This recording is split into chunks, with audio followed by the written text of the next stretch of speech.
తాకట్టులో ఉన్న బంగారాన్ని విడిపించి ఆ రోజున్న మార్కెట్ ధర కట్టి మిగిలిన డబ్బును మీకు అందిస్తుంది కొమ్మూరి గోల్డ్. సో మనం మిథున రాశి జూలై మంత్లో ఎలా ఉందో చూద్దాం. జూలై 2026 సంవత్సరంలో మిథున రాశి పరిస్థితి చూస్తే ఈ రాశి వాళ్ళకి ఒక సాధారణంగా ఉండేది. అలా పెద్ద ఇబ్బందులు ఉండవు, అలా అని పెద్ద అవకాశాలు వచ్చి గ్రోత్ ఉండేది కూడా ఉండదని చెప్పుకోవచ్చు. కొంచెం నిదానంగా ఆలోచించి అన్ని పనులు చేసుకుంటే చాలా చక్కగా ఉంటుంది ఈ మాసం అంతా అని చెప్పుకోవచ్చు. ఇందులో ఉన్న నక్షత్రాలు చూస్తే మృగశిర 3, 4 పాదాలు, ఆరుద్ర 1, 2, 3, 4 పాదాలు, పునర్వసు 1, 2, 3 పాదాలు అంతా మనకి ఈ మిథున రాశిలో ఉంటారు. పేరు బలం బట్టి మనం చూసుకుంటే కా, కీ, కు, కం, జ్ఞ, కా, కే, కో, హ అన్న అక్షరాలు కూడా ఈ రాశిలో ఉంటారని గమనించాలి.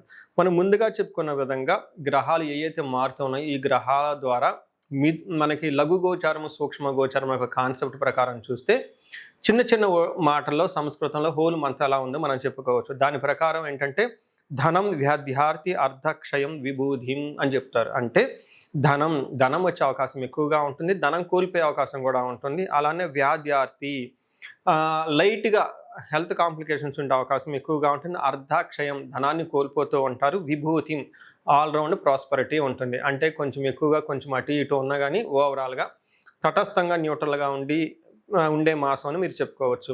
అయితే మనకి ఒక్కొక్క గ్రహము ఇండివిజువల్గా ఎలాంటి రిజల్ట్ ఇస్తుంది, దాని యొక్క ప్రభావం ఏంటో మనం చూద్దాం. సూర్యుడు 2వ స్థానంలో ఉండటంతో ఇది అంత అనుకూలమైన పొజిషన్ కాదు అని గమనించాలి. మనకి సంస్కృతంలో పురాతన మనకి జ్యోతిష శాస్త్రాల్లో ఏ ప్రకారం రాసి ఉన్నారంటే హీనత్వం దుష్ట సంసర్గో మనస్తాప శిరోవెద నిష్ఫలం కృషి వాణిజ్యం విత్తరాశి గతో రవి అని చెప్తారు. అంటే 2వ స్థానంలో సూర్యుడు ఉండటం వల్ల ఏమవుతుంది, హీనత్వం అంటే వీళ్ళ స్టేటస్కి తగిన వాళ్ళతో కాకుండా తక్కువ ఉన్న క్యాడర్ వాళ్ళతో పని చేయాలి అని ఒక ఆలోచన వచ్చేస్తుంది. నీచ బుద్ధి కలిగి ఉంటారు. దుర్మార్గుల సహవాసం ఎక్కువగా ఉంటుంది. మనస్తాపానికి గురవుతూ ఉంటారు. అయ్యో ఇది నా స్టేటస్కి తగిన పని కాదు, నా క్యాడర్కి సంబంధించిన పని కాదు, ఎవరో చేయాల్సింది నేను చేస్తున్నాను, ఇలా ఫీల్ అయ్యే అవకాశం ఎక్కువగా ఉంటుంది. మనస్తాపానికి గురయ్యే అవకాశం ఉంటుంది. కృషి వాణిజ్యం నిష్ఫలం.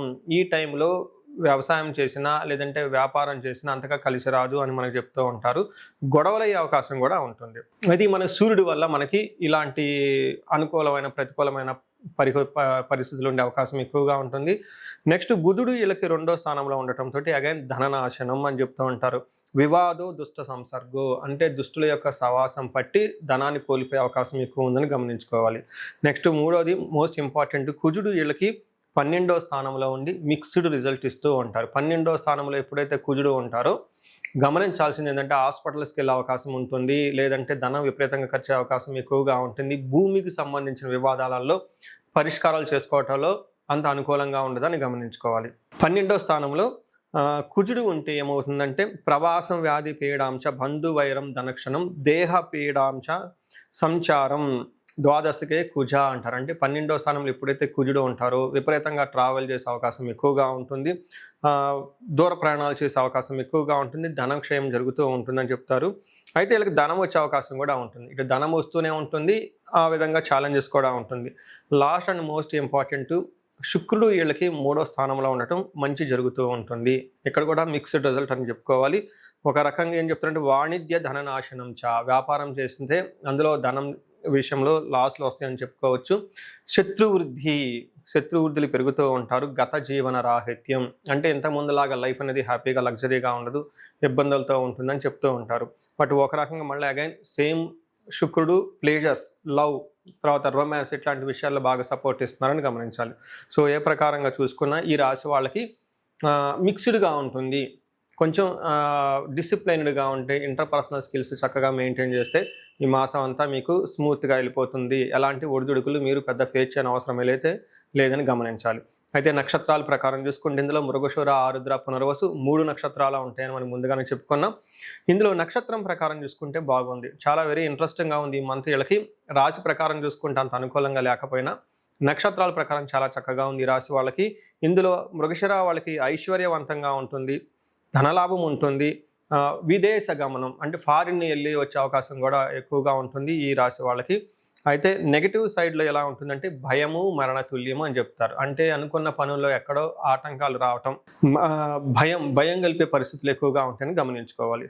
అలానే పునర్వసు నక్షత్రం వాళ్ళు చూసుకుంటే విదేశాగమనం, ఫారిన్ వెళ్ళే అవకాశం, ఫారిన్లో ఉన్న వాళ్ళ ద్వారా లాభం ఉంటుంది, సంపదలు బాగుంటాయి, ధనలాభం ఉంటుంది, మృష్టాన్నం బాగుంటారు, క్షేమంగా ఉంటారు, ఐశ్వర్యవంతంగా ఉంటారు. పునర్వసు వాళ్ళకి యాక్చువల్గా చెప్పాలంటే చాలా బాగుందని చెప్పుకోవచ్చు. సో ఈ ప్రకారంగా మీరు చూసుకుంటే ఈ రాశి వాళ్ళు అన్ని విధాలుగా బాగుంది కాబట్టి ముఖ్యంగా మృగశిర ఆరుద్ర పునర్వసు నక్షత్రం వాళ్ళు స్త్రీలతో జాగ్రత్తగా ఉండాలి. అంటే వీళ్ళు ప్రైమరీ ఎఫెక్ట్ కాదు కానివ్వండి, వీళ్ళకి తెలిసిన వాళ్ళు ఇంట్లో కానీ బయట కానీ ఎవరైనా లేడీస్ ఉంటే, ఇన్ కేసు లేడీస్ ఉంటే జెంట్స్కి ఎవరైనా ఉంటే వాళ్ళకి ఏదో ప్రాబ్లం వచ్చి తద్వారా మీకు ప్రాబ్లం అయ్యే అవకాశం ఎక్కువగా ఉంది. కాబట్టి ఇదంతా మీరు చక్కగా గమనించుకొని తగు పరిహారాలు చేసుకుంటే లైఫ్ అంతా 10 రెట్లు ముందుకెళ్ళే అవకాశం ఎక్కువగా ఉంటుంది.